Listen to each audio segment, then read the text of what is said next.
Don't Be Alone with Jake Hogan is brought to you by Prime Video, presenting Expats from Lulu Wang, director of The Farewell, and starring Nicole Kidman, Ji Young Yoo, and Sariu Blue. The entire ensemble shines, says IndieWire. Lulu Wang's stunning series will stick with you long after it ends. The limited series is available for TV Academy members at consideramazon.com. Hello, this is Weird Al Yankovic, and I'm alone with Jake Hogan. Don't be alone with Jake Hogan. Hey guys, and welcome to Don't Be Alone with Jake Hogan. I really appreciate you being here. This is an opportunity for me to ask really smart people questions that I have about my own life. And I'm glad that you can join me for that. If you have questions or comments that you'd like to send me, I really appreciate them and I'd love to respond to them. Write me at dbawjk@gmail.com and I will respond forthwith. Also, if you get a chance, subscribe to this thing on YouTube. Those numbers got to climb. They have to climb. I need to get 14 million subscribers by, 2 weeks from now. 2 weeks to get 14 million. Currently, we're at 200. So we got a ways to go, guys. Let's get it. Let's get it done. Today, I have such a great show for you because one of my heroes is here. Weird Al Yankovic is here. He is one of my comedy idols. I mean, and we're kind of contemporaries, sort of, but he's good and I'm not. I mean, that's how I look at it. He's great. He's written, iconic and made iconic parody songs, iconic music videos, have the greatest taste in what to make fun of and how to do it so that it sounds good and it looks good and it feels good. And that is my issue with him, which is I think he takes a lot of time to perfect exactly what he's doing. And maybe that's part of what makes a parody great. I mean, some of the greatest parodies are picking out certain details and mimicking those, but he does the whole thing. With music and music videos, he managed to do it all. And I think it's a Herculean task.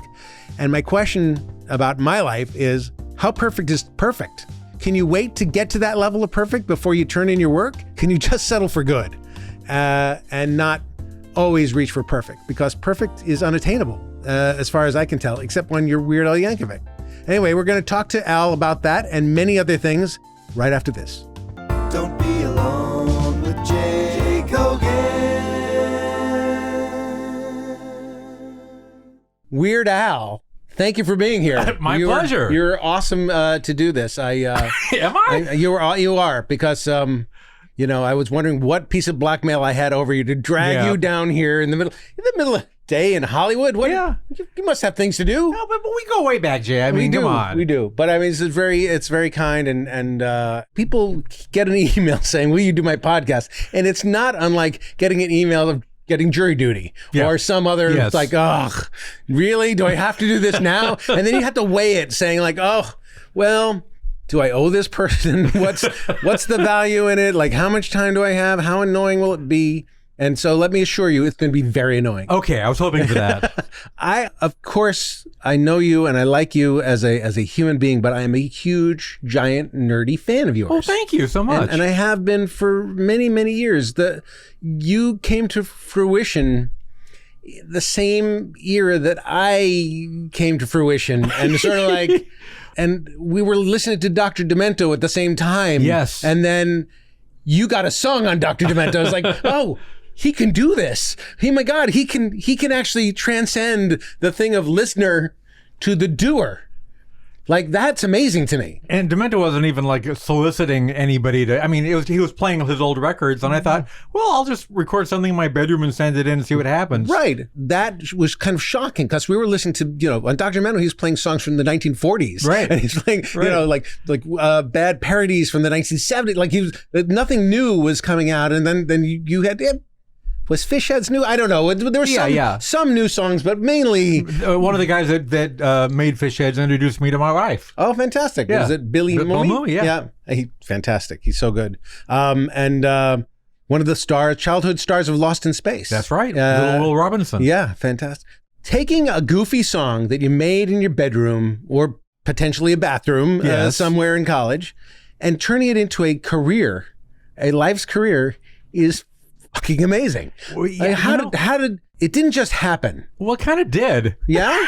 Tell me. Tell me. It wasn't that premeditated. I mean, I always had my unrealistic dreams of being in showbiz, but I never really thought that was going to be my life. I mean, I went to college because I really thought I was going to be an architect. I thought I would be an adult, have a real job, get up, dress nice, drive to work. It sounded like you didn't have a show business dreams at all, that you were going to architect school and that you grew up in the LA area, but not in Hollywood necessarily. So what were those show business dreams? Like, was there really a dream before? Yeah, there wasn't a plan. I didn't have like a 10-year plan. Like, I'm going to make it in the biz. Right. But, I saw the Dr. Demento show and I thought these are my people, and I started to get a little bit of attention through the show. I mean, I was in high school basically, with my stuff being played on the radio, and I thought that was pretty cool. But I didn't think, okay, that's going to be my life now. But I got a few lucky breaks along the way. I graduated college, and when Capitol Records picked up my Bologna, that kind of turned a key, because that made me think, like, wait a minute, like this actual record company, major record company, the Beatles record company. That's at the time that we thought record companies were cool. Yeah. Not so much anymore. But yes, at the time, like, a record company wants to do your thing is fantastic. Yeah. So I was still in college when I got my Capitol record deal, and I deals in quotes because it was literally just that one single.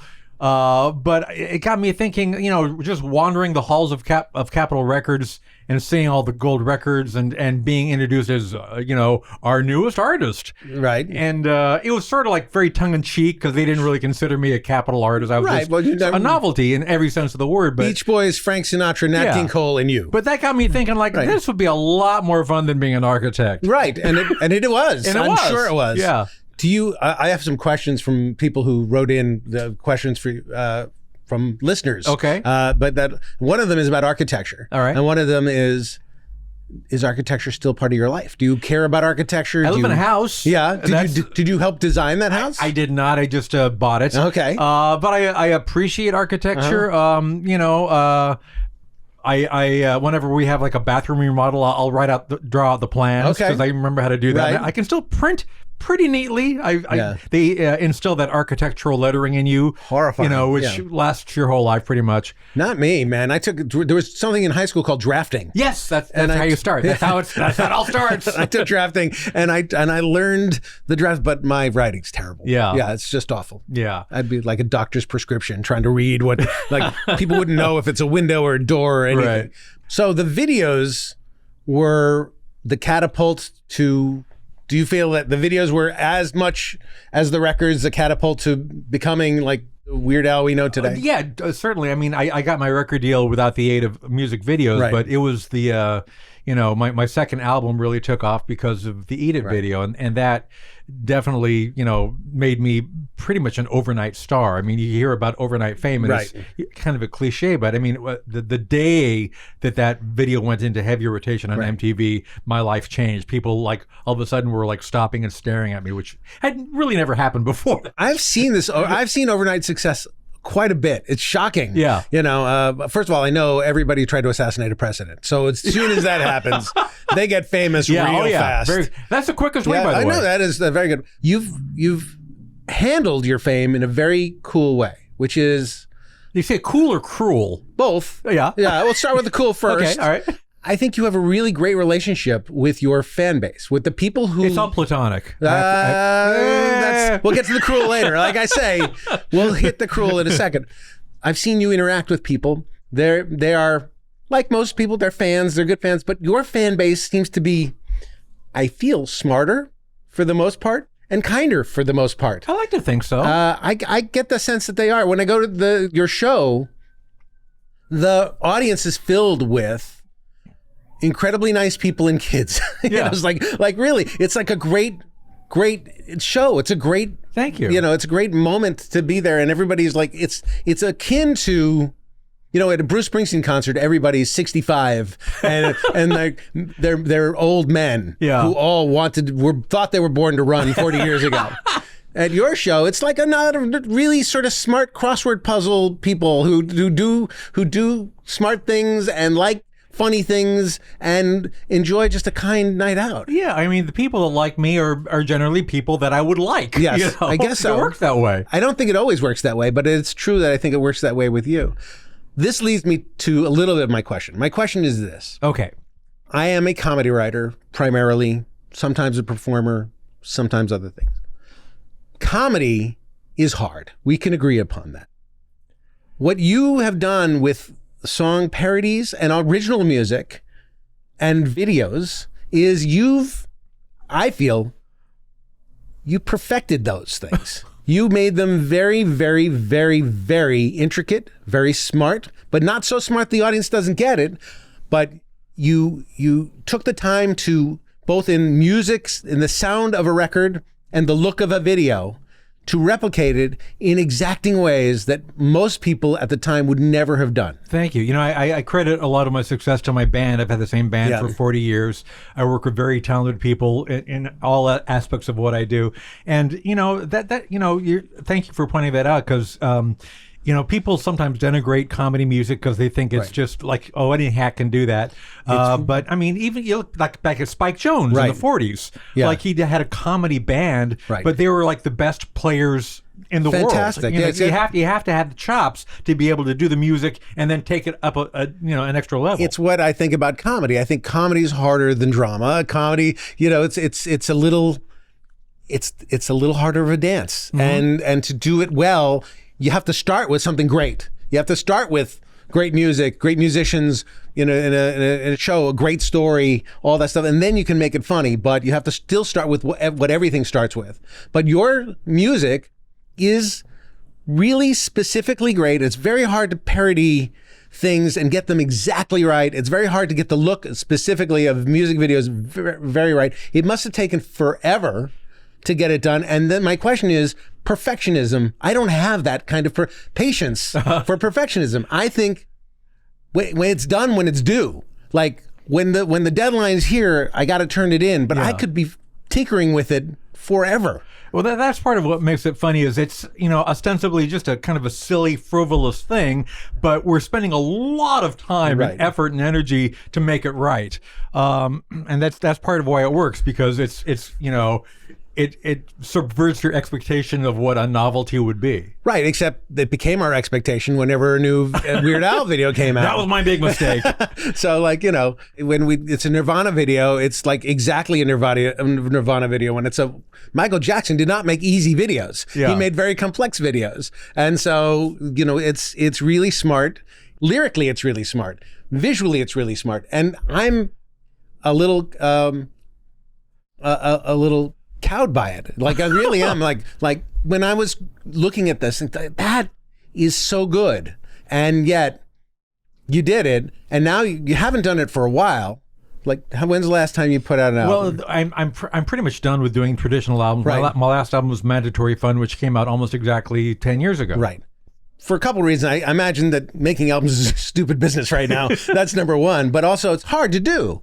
I would imagine that there's so much effort to do that. It's a lot of work. So it proves my point that the perfectionism costs. There's a cost to it, right? But what is the ratio of don't let perfect be the enemy of good?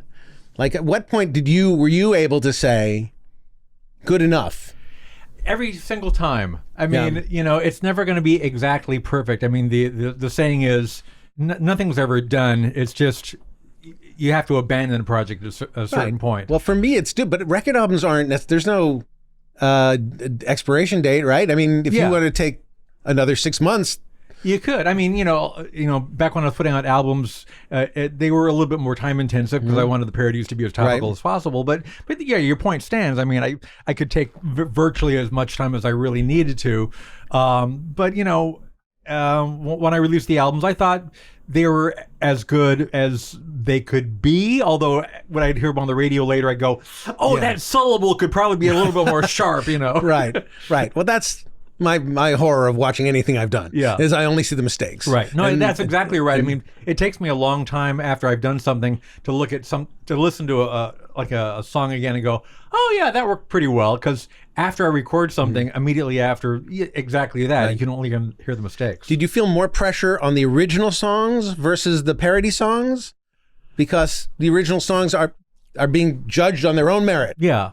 Well, there was probably more pressure on the parodies, actually, just because I knew that those were more likely to be singles and or videos, and more people would see them and be aware of them, so there was more pressure for those to be good. I mean, I put as much love and care into everything that I did, but I was very well aware of when I was like recording the hit single that had to really nail everything. So now that you've done, you're not making albums anymore. I don't know if you're still, I mean, you're touring, obviously, you'll still have your show, and you started writing, you just made a movie recently that was fantastic, The Bio, which was really funny and really, in its own weird way, kind of a parody, but kind of not a parody. I don't know how to even describe it exactly, but it's a genre of fake bios that's kind of real, and I don't know what that is. Yeah, it's it's similar to other things that have come out, but Walk Hard was a bio that didn't exist. Right, so that's probably the closest thing you could relate it to. I mean, in a way, it's like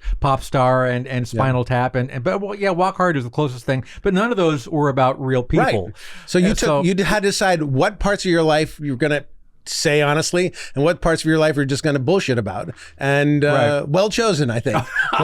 We wanted to start out so it could be, so some people would believe it in the beginning, and then it just progressively gets more and more absurd. And I've heard that some people actually believe the whole movie, which frightens me. Really? Yeah. Now who does that? Yeah, Al fought Pablo Escobar in the jungle, and he got assassinated by Madonna. So totally believe it. I think those people were not paying attention, or there's a certain membership of your audience out there who are also very high, and they don't care. Yeah. If it's in a movie, it's got to be true. I guess that's true. But so where do you devote? I guess the question was headed toward, where are you devoting that kind of discipline or energy to anything, or are you just saying, I'm relaxing? Well, I've definitely slowed down, and I'm definitely relaxing. But anytime I do a project, I'm not slacking. I mean, if I decide to do something, I put everything into it. I put everything into the biopic. Right. There are several things that I'm that are in the pipeline, let's say, which I'm very excited about. Top secret projects. Can't really talk about it, but there's stuff going on. Is Meryl Streep involved? Not yet. Okay, all right. Still waiting for the call back. Okay. I'm excited to whatever it is. I'm sure it's going to be great. You're one artist that I have never had a disappointing moment in. It's like this is what I'm usually getting more than what I pay for. Oh, thank you. So on the value meter, you're very high on the value meter. Nice. And especially in the show. The show is fantastic. The live show? The live show. Yeah, unbelievable. I mean, not just really entertaining, musically. Thank you. Beautiful to listen to. Which tour did you see? I forget. I took my son to see you. I think you were playing at Orange County or County Fair, not that long ago. Okay. And it just was filled with great songs, great music, showmanship, a million costume changes.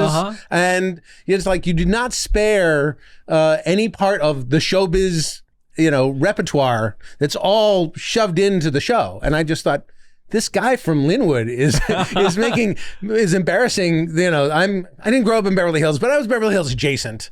And we know what a good show is. We know what show people are. And that's real show business. That's so nice to hear, man. Yeah, I've done a lot of different kind of that was sort of like the standard kind of big show. But we've done a couple of vanity tours where it's basically just the band sitting on stools and doing like their not acoustic unplugged, but it's sort of like the stripped down version of the tour. And then we've done a tour called Strings Attached, where it's the full band plus literally a full symphony orchestra. Right. So we did that tour. Were you jazzed to play with a full orchestra? Oh, yeah. Yeah. I didn't think we'd pull it off because, I mean, it seemed like, again, kind of ridiculous. Like, here's this, like, goofy guy, like, doing funny music with a full-blown orchestra. Right. And we did it, and it worked well. When I've ever worked with an orchestra, scoring a show on The Simpsons or something like that, there's nothing that makes me cry faster than hearing gorgeous music played with all those great musicians and the strings and it wells up inside of you. Like they're doing a comedy cue for a dumb cartoon and I'm crying. Like I'm literally crying at the beauty of the music. Oh, to be on stage. I mean, I remember the first time we had the orchestra for the encore, we do our Star Wars songs, and we had the full orchestra playing. I came out to the theme from Star Wars, and it's so big and beautiful with the orchestra, and I got a little choked up. Yeah, it was like, it's amazing. Music hits you. Yeah. I mean, I think I'm the first person to come up with this idea, but music hits you very emotionally. Yes. Shut up! Man, I'm trademarking it. Don't walk that back. Trademarking it. Yeah. But it's so surprising as somebody who's trying to move people to either to laughter or thought with words, and like music does it like that. Oh yeah. It's like I feel like an idiot. I should have learned an instrument. My son plays instruments. He plays music, and he can make me laugh or cry instantly just from how he's playing it and what he's doing. Oh. Yeah, he's genius. Yeah. But that's fine. It's fine. It's good.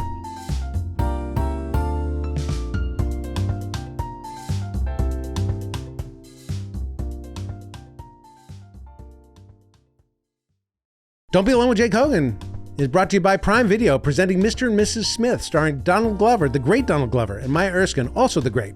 About two lonely strangers, John and Jane, who have given up their lives and their identities to be thrown together as partners, both in espionage and marriage. And isn't that what all marriages are? The Daily Beast calls it a thrilling reimagining, and The Guardian says Maya Erskine brings the kind of unshowy strength to the part that complements perfectly Donald Glover's light-footed grace and charisma. Mr. and Mrs. Smith is Emmy eligible and available for TV Academy members at consideramazon.com. Don't be alone with Jake Hogan. Your passion, then, we were talking about, you're doing this secret projects that you can't tell me about.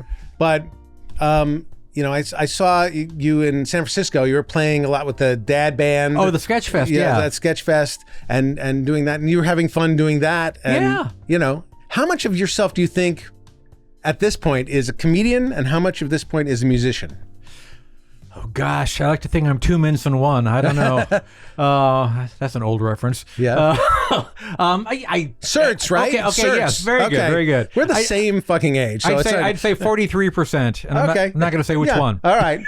But I mean, do you take your musicianship seriously? Oh, of course.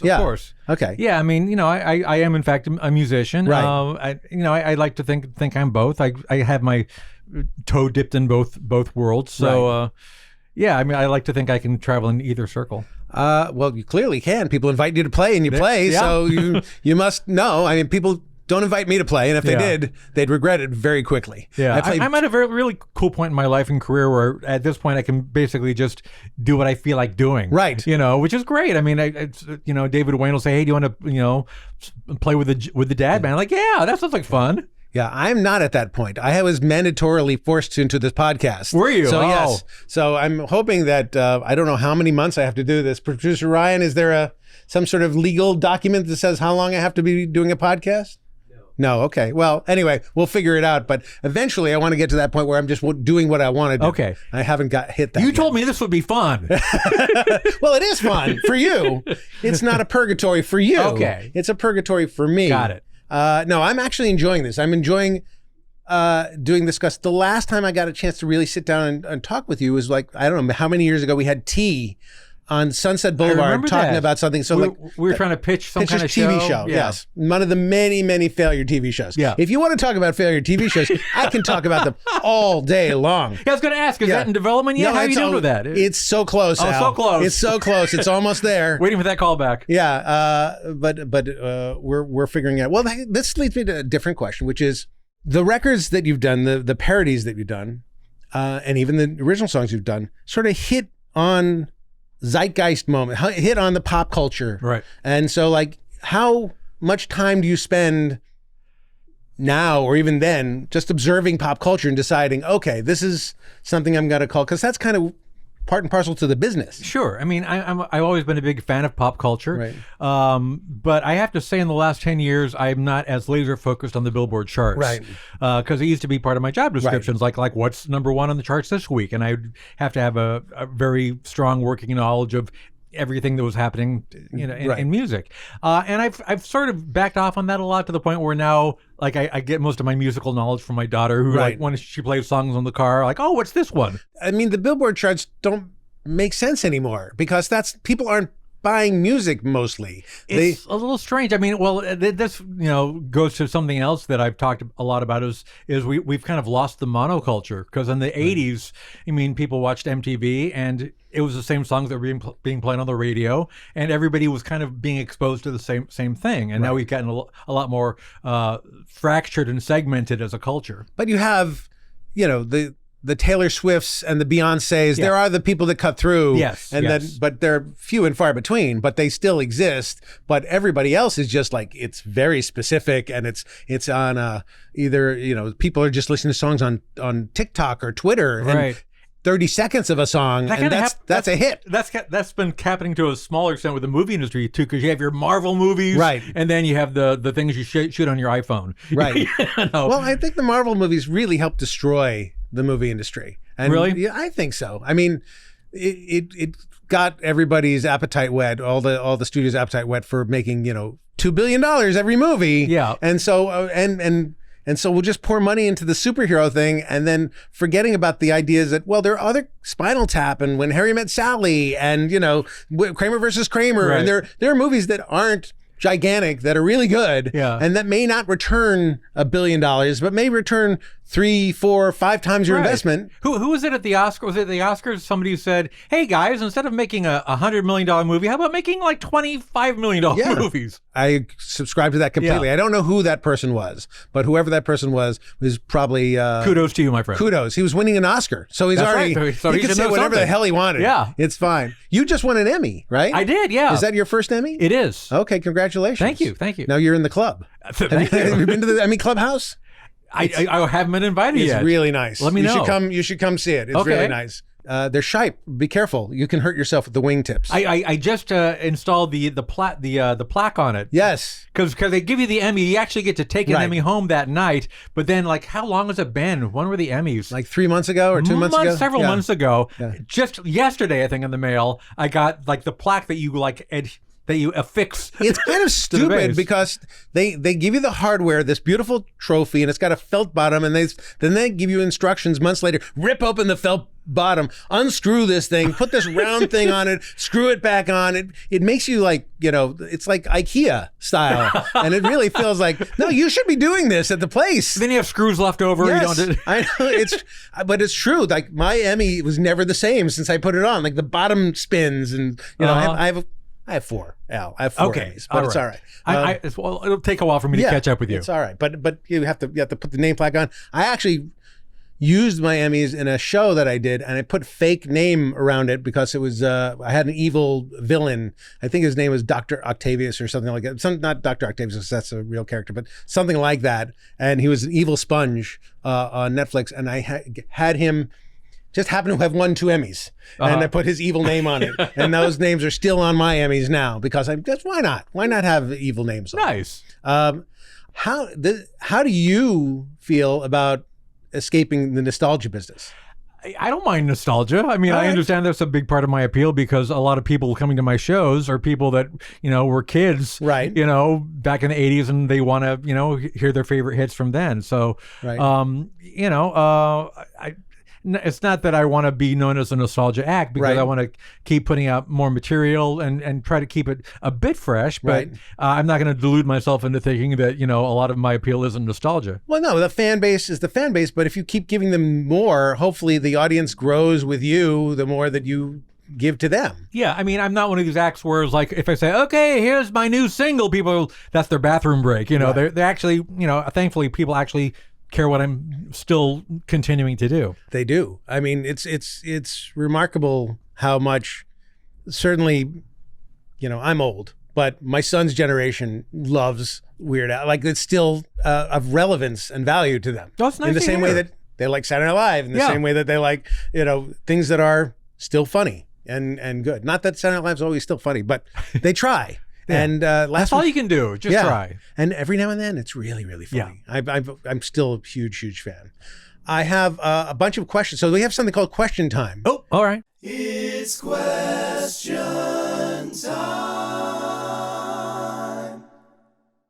What were the best responses you got from one of your parody songs, from the audience and also from the people that you parodied? Well, from the people that I parodied, a chameleonaire who did Ryden, that White and Nerdy is based off of, he came up to me at the Grammys one year. It was the year that he had just won for Rap Song of the Year. Right. And he approached me on the red carpet and said, I want to thank you because I think that your parody is the reason I won this Grammy, because you made it undeniable that my song was the Rap Song of the Year. That's great. By the way, I don't think he's wrong. I think that there's a stamp of approval on certain songs. I mean, they were hit, Beat It, didn't need you. But there are other songs that you probably helped lift up into the stratosphere of certainly the people's consciousness and say, oh, I remember that song. If you picked it out, it might have more value. But I mean, you're dealing with big hit songs anyway. Yeah, I mean, I wouldn't so bold to say that it really helped somebody's career, but I have heard from a few record company executives that say we helped them move a few more units of their... I mean, I don't. By the time you did your parody of American Pie had disappeared. So maybe it brought that song to a lot of younger people who didn't know that song. Yeah, and then the year after I did my American Pie parody, Madonna did her like disco cover version of American Pie. Yeah, so you both helped. Yeah, you both helped. I did. Don't make this mistake. If you're ever in a karaoke bar, don't pick American Pie to sing. It's endless. Yes. It just goes on and on and on. I cut out a couple of verses from my parody. Yeah, and you know better than I, but it's melodically, it doesn't change. It's the same over and over and over and over again. It's you have Star Wars stuff to make fun of in your, I'm just singing American Pie, and it's sad. It's sad. This is a question from a person named Snurts, who said, would you rather be Batman or a Jedi? I would rather be a Jedi because I love blue milk. Okay. Yeah. All right. Purely for that reason. All right. A Jedi seems to have a little bit more spirituality than Batman. Batman seems to be running from his troubles and a little angry. And I wouldn't want to have a butler. I think that's just pretentious. Oh, see, I'd take a butler. If I could be a Jedi with a butler. Oh, well, there you go. If you can mix and match, I wasn't aware of that option. But there's something, monkish and spiritual about a Jedi. They're believing in something. I kind of like that. I would like to be more like a Jedi. Okay. He didn't ask me, but I'm Snurts. I was wondering, though. Yeah. This is a strange question. I don't even understand this. Does Al remember a guy who opened for him in 1988 on the Even Worse tour named Loose Bruce Kerr? He played banjo and sang silly novelty songs. I remember Loose Bruce Kerr, but I don't, I'm not even aware of my opening acts because I'm usually in my dressing room in a fetal position on the floor. Right. What do you do to actually prepare for your show? Do you do any prep? I take a shower. Right. Okay. That's pointless. You're going to be sweating anyway. Why don't you take a shower after the show? I like to start off unsweaty though. All right. And then just like vocal warm up exercises and things like that. But I like to have quiet time. Some performers I know like to be super energized, do exercise before the show. No, my exercise is on stage. Right. I save it all up for the stage. Okay. Some huge meal. I think that's my recommendation. Huge meal. All right, a lot of carbs. A lot of carbs, and maybe some heavy reading. Some Tolstoy, and then race on a stage. Boom. See what? Yeah, then give them the energy. I can't identify with performers that just can turn it on. Like I saw Donny Osmond in Las Vegas. He was in the White Nerdy video, and he invited me to see his Vegas show. And I was there with my band, hanging out with them backstage, and we were hanging up with them until like 3 minutes before showtime. Minutes before showtime. And I was like, Donnie, don't you have to prepare? Don't you have to like warm up? And he looked at me and he said, Al, I've been warming up for 60 years. Like, all right, well, makes sense. But it's true. Yeah. If you start performing at 2, you're used to it. I just never get used to it. I mean, I still get nervous. I still have, it's still not like easy for me. Like, I enjoy it, but that's it's just the difference between choosing to become a performer later in life, right, and having your dad at gunpoint making you a performer with your brothers. See, that was my parents' mistake. Yeah, it really was. I should have been forced against my will. Donny Osmond. He's wonderful. Fantastic. Yeah. Sin Lu says, What song did he really want to parody but could not get permission to do? And I'm going to say it's the Prince song. Yeah, I had and not one particular. I had like a half a dozen or so Prince things that I wanted to do, and I kept pitching it, not directly to him, but like my manager talked to his snake trainer. I don't know how it works with Prince. But he just never was into it. He never gave a reason. It was just no. He may have said yes, but the quiet way that he doesn't speak. So, and his people didn't understand. It's hard to read. Can Weird Al parody your song? I was like, and so telepathically trying to give the message. Well, now that he's gone. No, you know what? I respect artists, and he made his opinion pretty darn clear while he was living. Yeah. So I'm not going to go against his wishes, no matter what his estate would allow me to do. I'm sure his estate is very clear about his wishes as well. I have a feeling like this. There's still like a wrestling match going on in Paisley Park about who owns what and what's going on. It seems like as much as you think you've got your estate in order, you probably don't. Yeah. When did you come to peace with being weird? It's a name you gave yourself as a DJ, but now you're still Weird Al. Yeah, I mean, I always been at peace with it. I mean, I'm not every now and then, in my adult life, I wonder, did I make the right decision going by Weird Al? Because I've been Weird Al my entire life, and sometimes I regret it because it's sometimes hard for people to take you seriously when you're going to meetings, like trying to get them to spend their money on you. But I've heard so many lovely stories about kids that felt alienated or disenfranchised, and they were considered freaks or weirdos by their peers. And they said, looking at me, somebody that's taken on the moniker weird as an empowering symbol, I mean, it meant a lot to them. Yeah, it still does. Honestly, it's there's a segment of the world that loves the stuff that you do. They're entertained by it, but also impressed that you don't give off super show busy vibe guy, but yet you have the talent and you have the fortitude and you do the job. And it's kind of surprising and empowering for everybody else, saying like, okay, well, he subverts some expectations and delivers. How great. He's the least weird guy in Hollywood. It's ironic. Well, you kind of are. You're not that weird a guy. You're not, but you wear the badge proudly, and I think it's great. And I do think that kids who see that are happy, and kids who are who have bad morals and are unpleasant, they look at me and they say, "You're their patron saint." I'm their patron saint. Yes. They think Jake Hogan can have a podcast, so could I. So we're both doing our part, serving our functions. Exactly. Yes. Lyndon Johnson, not the same Lyndon Johnson, I don't think, says, does your band have any input when you write your originals? Or do you present them with a fully formed thing and say, do this part and do that part? I get full writing credit. I give them a demo, and if I'm doing a pastiche, I'll give my demo and then say, here's 12 songs by the artist or band we're trying to emulate. So they all get to put their stylistic touches on it. Like I almost never would write out a guitar solo. I'll say, here, Jim, the solo is here. These are the chord changes. Have fun. Right. So they all put their imprint on it. But in terms of writing, that would be me, and the lyrics would be me, although I'll say, which word do you like better sometimes in the studio. Right. But I mean, a lot of musical artists bring in musicians who are great for that very reason. For great musicians who can give you what you want, but sometimes who can give you something you didn't expect. Yeah. I mean, it's always here's what it is, but make it better. Right. I mean, if you watch the Wrecking Crew, or you watch any great musicians, they say, this is the bass line, or this is a hook that they'll contribute, and you go, this is amazing. The song wouldn't exist. My Girl doesn't exist with that ba-da-da-da-da-da. That was a joke in the studio. That was somebody joking around. Yeah, that was somebody joking around in the studio, and Smokey Robinson, do that. Okay. Somebody says do that. And he did. And then you have that song. It's unbelievable. A lot of the great moments in music are just mistakes. Yes. Yes. Like the famous thing in Radiohead's Creep, where he was trying to ruin the take by going, dun, dun. Oh no, that's good. That's good.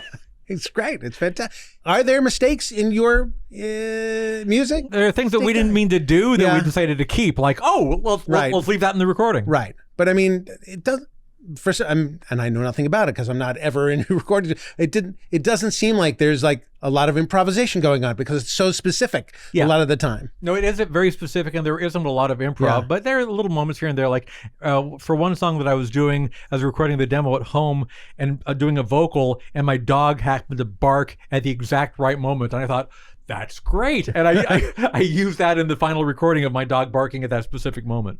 That's fantastic. We have something we do here called Moment of Joy. Ooh. A moment of joy.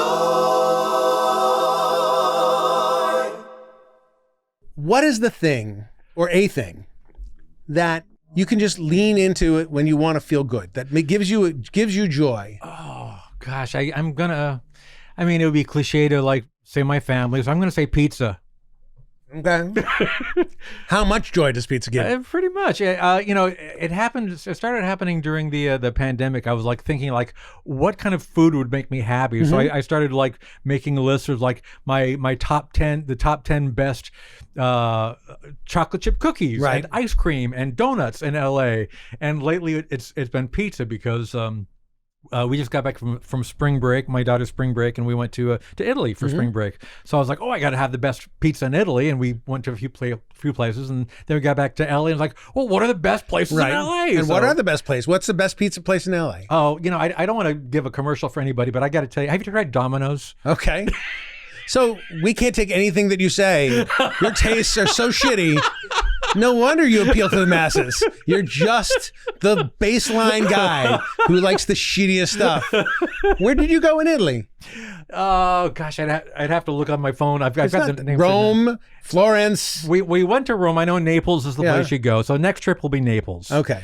But we went to some of the places in Rome that got the best Yelp reviews. Okay, all right. But I mean, the cities. You just visited Rome. Did you go to any other city? We went to Spain, so we went to also Barcelona and Madrid. Barcelona. Barcelona. Exactly. Went to Barcelona. Right. And you stayed up all night eating tapas and had that's fantastic. I've never been there. You should go. I know. Everybody tells me I should go, and I'm gonna go. We went to Florence recently and had the greatest time. We went to Florence and Paris. Firenze? Yes, Firenze, and it was fantastic. The pizza's not so good, but everything else is pretty good. That's why my wife wanted to go to Italy, and I said Southern Italy because I like red sauce, right? And Northern Italy does not have the red sauce. No. They're like they're murderers up there. Yeah. Stay to the south. Stay to the south. Well, this has been fantastic, Al. I really appreciate you being here. Oh, this is so fun. See, it was fun after all. It was fun for me. You the whole told time. me it wasn't going to be fun. Well, it's not over yet. Okay. There's kind of a gauntlet you have to run. No, there's some thugs that you have to wrestle before you get out of here. I really appreciate you being here. You're awesome, and you're a great inspiration. You're a good person. That's the number one thing that people have to know about you, and they probably already do. I think everybody does know that anyway, is that you're just a nice person, and I like you as a human being beyond your art. But your art, to have a good human being who makes great things is a pretty good combination, because you'd always excuse an artist for being a jerk if their art was great. But if their art was great and you can be a good person, why not do that?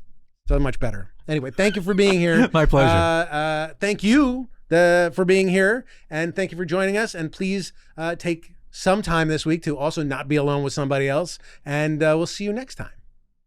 Don't be